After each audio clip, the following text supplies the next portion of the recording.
देवादिदेव महादेव कृपालु हैं। देवादिदेव महादेव शरणागत भक्षण भगवाना वाली भाव को अपने हृदय में रखते हैं। वो हमेशा कृपा और करुणा करते हैं। मेरे प्रत्येक अंगों से अलग अलग लोगों का जन्म हो रहा था और जिसका भी जन्म होता वो जंगल में भजन करने चल पड़ता। सृष्टि की रचना कैसे हो? मैं ध्यान में बैठा और नारद अचानक मुझे अपने बाएं भाग में स्त्री और दाहिने भाग में पुरुष तत्व का आभास हुआ। मैंने ये देखा कि मैं अपने अंदर ही, ये दर्शन का उत्कृष्ट भाव था नारद। जो ध्यान समास और वेदांगों के अंतरंगता में लिखा है, उस भाव को मैंने उस दिन पहली बार अनुभव किया नारद। पहली बार ये पता लगा कि दर्शन किसे कहते हैं। मेरी आंखें तो बंद थीं, मैं बाहर कुछ नहीं देख पा रहा था, लेकिन अपने ही अंदर इतनी बड़ी प्रकृति देखी। मैंने एक तरफ स्त्री तत्व और दूसरी तरफ पुरुष तत्व देखा अपने अंदर। और नारद ये अद्भुत अनुभव था। कभी मुझे लगता कि मैं स्वयं अर्धनारेश्वर हूं और कभी मुझे लगता कि देवादिदेव महादेव अर्धनारेश्वर में आकर मेरे अंदर विराजमान है। और तत्क्षण मेरी जांघ से मनु और शतरूपा नाम के दो स्त्री और पुरुष का जन्म हुआ। जब मैंने स्त्री और पुरुष के जन्म को सामने देखा, तब मैंने ये समझा कि अभी तक जो भी कुछ मैं थोड़ा बचा हुआ था, वो भी तत्काल देवादिदेव महादेव ने समाप्त किया और बताया तुम अभी भी अपूर्ण थे, और उनकी ही कृपा से मुझे सरस्वती मिली। और नारद,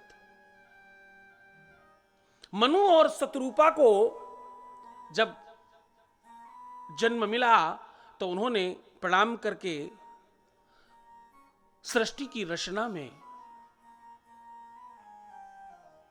देवादिदेव महादेव की कृपा, आशीर्वाद और उनके आदेश के पालन के अनुसार काम किया। मनु और शतरूपा को 2 पुत्र और 3 पुत्रियां हुई। 2 पुत्रों में पहले का नाम था प्रियव्रत और दूसरे का नाम था उत्तानपाद, और इनकी 3 पुत्रियां हुई। एक का नाम था आकृति, देवहूति और प्रसूति। ये 3 बेटियां हुई और 2 पुत्र हुए मनु और शतरूपा को।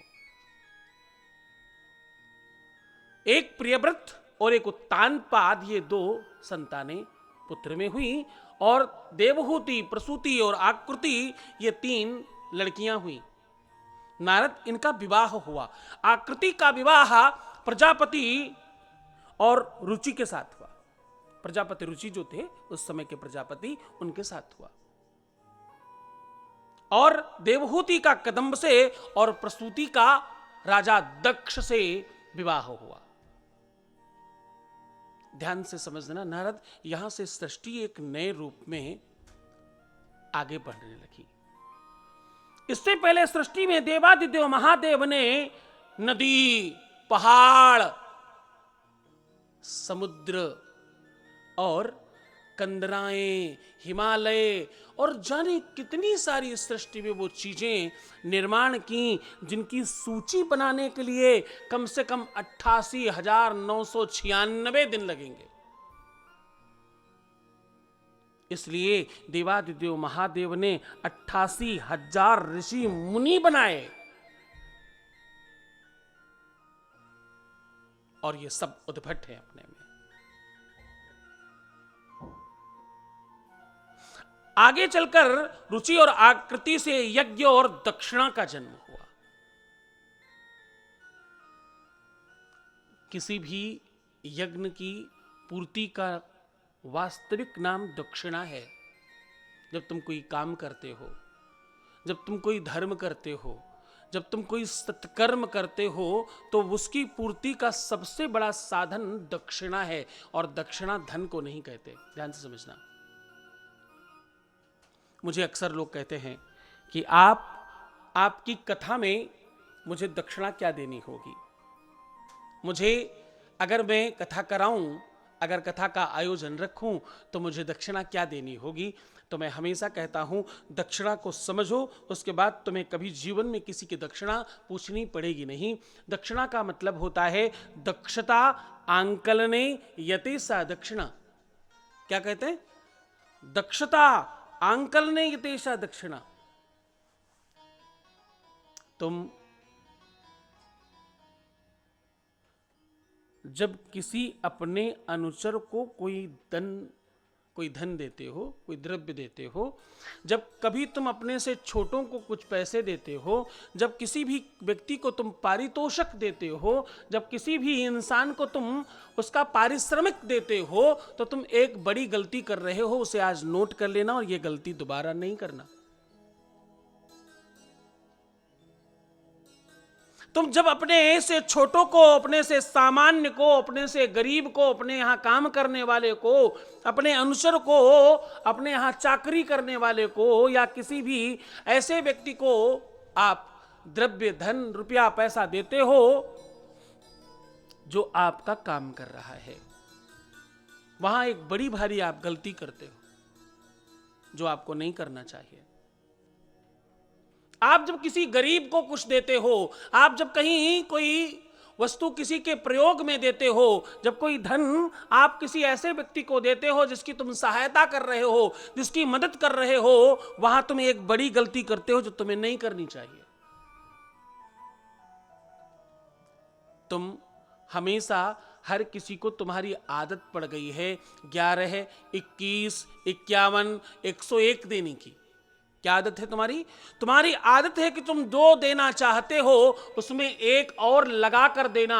तुमने सीखा है संतों से, महंतों से, पुजारियों से, अपने गुरुओं से, ये तुमने सीखा है कि जब भी किसी को कुछ दें तो एक लगा कर देना चाहिए।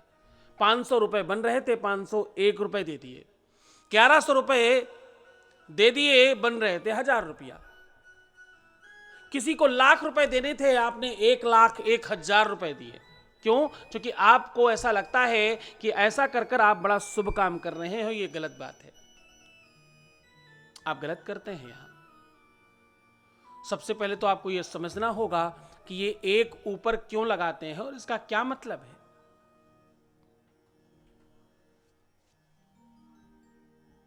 एक क्यों लगाते हैं, इसका क्या प्रयोग है? एक हमेशा आप वहां लगाते हैं जहां आप ये चाहते हैं कि ये काम, ये व्यवस्था, ये संसाधन और ये वस्तु और ये क्रिया बार बार होती रहे। ध्यान समझो, कोई सत्कर्म हो, कोई धर्म हो, कोई यज्ञ हो, कोई प्रवचन हो, कोई कथा हो, कोई सत्कर्म का कोई भी उपाख्यान हो, कोई ऐसा उपक्रम हो, कोई ऐसा प्रकल्प हो जिसे आप चाहते हैं कि आपकी पीढ़ियां भी करती रहें और इसकी पुनरावृत्ति हो, तो आप क्या करते हैं कि जो भी हिसाब किताब बना है, क्योंकि आप हिसाब किताब करके नहीं देते, आप श्रद्धावान होकर देते हैं, वहां पर आप जो देना चाहते हैं उसमें एक और बढ़ाकर देकर आप ये कहते हैं कि हिसाब किताब यहां से समाप्त हुआ, नया खाता हमारा शुरू हो गया, ये खाता हम कभी बंद नहीं करना चाहते। आप क्या कह रहे हैं? आप कहते हैं कि ये खाता हम कभी बंद नहीं करना चाहते, ये खाता हमेशा चलता रहे, हम ऐसा चाहते हैं। ये खाता कभी बंद ना हो, हम ऐसा चाहते हैं। लेकिन किसी गरीब को जब आप देते हो, किसी काम वाले को देते हो, जब आप किसी सामान्य व्यक्ति को जब आप देते हो, दान और दया में एक फर्क समझो। तुम दान कर रहे हो, दान हमेशा श्रेष्ठ लोगों को किया जाता है जिन्हें तुम प्रणाम कर सको, जिनके चरणों को तुम पखार सको, जिनके कार्य को और जिनके आवागमन को तुम अपनी रसोई तक ले जा सको, अपने मंदिर तक ले जा सको, अपने घर के अंदर बिठा सको, जिसकी तुम पूजा और आरती कर सको, उसे दान कहते हैं। तुम्हारी बिटिया, तुम्हारी बहन, तुम्हारी बुआ जी, जिनको तुम श्रेष्ठ समझते हो, जो तुम्हारे मान्य लोग हैं, जो तुम्हारे गुरु लोग हैं, जो संत लोग हैं, जो महंत लोग हैं, जो मंदिरों के पीठाधीश्वर हैं, जो कथाकार हैं, जिनकी तुम आरती पूजा कर सकते हो, उनको दान देना बोलते हैं। और जिनकी तुम मदद करते हो उसको क्या बोलते हैं? दया करना। तुम दया कर रहे हो, और इस दया को करने की भावना तुम्हारी ये तो नहीं हो सकती कि भैया तुम ऐसे ही बने रहो। भिखारी ने तुम्हें पैसा मांगा, तुमने 11 रुपया दिया और तुमने कहा तुम तो भिखारी थे, भिखारी ही रहना, भिखारी ही रहते रहे हो, भिखारी रहते रहो, ऐसे ही बने रहो। तुम ऐसा नहीं चाहते। तुम किसी गरीब की बिटिया के विवाह में पैसा दे रहे हो और मदद कर रहे हो और कहते हो ये वापस मत लाना, तुम गरीब ही बने रहना, हमेशा मांगना। तुम किसी काम करने वाले व्यक्ति को पैसे दे रहे हो और कहते हो भैया तुम हमेशा काम ही करना, तुम पीढ़ियों दर पीढ़ियों ऐसे ही नौकर बने रहना। ये भाव नहीं है तुम्हारा, तुम ऐसा नहीं करना चाहते। तुम मदद कर रहे हो, तुम्हारा उदार हृदय है, बड़ा भारी दिल है तुम्हारा, और तुम श्रेष्ठ करना चाहते हो। इसलिए दान और दया को अलग अलग समझना और अलग अलग ही करना, एक में मत करना। नाई को, बारी को, जितने भी तुम्हारे घर में शादी विवाह में पर्जा आते हैं सबको, अच्छा वो मांगते भी बड़े महापुरुष हैं भाई। देने वाले जितने महापुरुष, मांगने वाले भी उतने ही महापुरुष। हम तो यही रहना चाहते हैं। 11 रुपए लेंगे, पंडित जी को 11 रुपया मिला तो हमको 11 ही चाहिए। अरे भाई 15 ले लो, पंडित जी से बड़े बनो, क्या आपत्ति है? 11 मत लेना। हर चीज हर व्यक्ति के बराबर नहीं होती, ध्यान से समझना। किसी भी व्यक्ति की बराबरी करना अच्छा नहीं है, बिल्कुल अच्छी बात नहीं है। तुम जो हो तुम वही रहो और उसमें और श्रेष्ठ होने की कोशिश करो। जाति संप्रदाय का संदर्भ नहीं है यहां पर। पंडित जी मतलब जाति वाले नहीं, क्योंकि जन्म से हर व्यक्ति शूद्र है। जन्मना जायते शूद्र, जन्मोन्म की बात नहीं कर रहा हूं मैं कर्म की बात कर रहा हूं। मैं जाति पाति की बात नहीं कर रहा हूं, मैं काम की बात कर रहा हूं। जो जैसा काम करता है उसका परिचय, उसका दर्शन उसी स्वरूप में होता है। मैं उसकी बात कर रहा हूं। तुम हमेशा 1 रुपया अतिरिक्त बढ़ाकर या एक संख्या और अतिरिक्त बढ़ाकर वही करना जो तुम हमेशा कंटिन्यू करना चाहते हो, जिसका हिसाब किताब अपने यहां से बंद नहीं करना चाहते तुम। तुम्हारे घर में कोई अपशगुन हो गया, सूतक हो गया, किसी की मृत्यु हो गई, उसमें तुम 101 रुपए, अच्छा भाई तुम चाहते तुम्हारे यहां मृत्यु होती ही रहे। एकदम गलत थिंकिंग है, नहीं करना।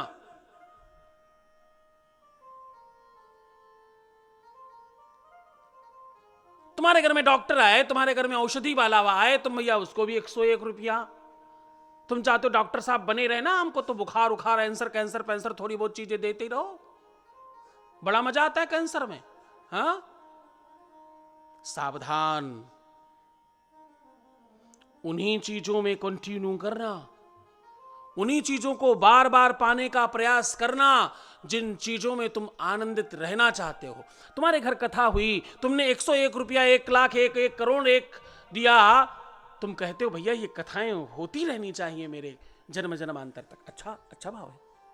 हाँ, तुम्हारे घर में बिटिया का विवाह हुआ, तुमने 101 रुपया अपने दामाद जी को दिया, 1 करोड़ 1 दिया, भाई जितना भी तुमने दिया अपनी श्रद्धा सामर्थ्य के हिसाब से, तुम कहते हो मेरे घर की बच्चियों का विवाह जल्दी होते ही रहे, विवाह संस्कार धर्म सत्कर्म ये सब होते ही रहे मेरे घर में। अच्छी बात है। उसी विवाह में तुम नाऊ को जब देते हो तो तुम उसको अच्छा नहीं बनाने देना चाहते। तुम क्या कहते हो? तुम हमेशा ऐसे ही घर में प्रजागिरी करना, तुम अच्छे मत बनना।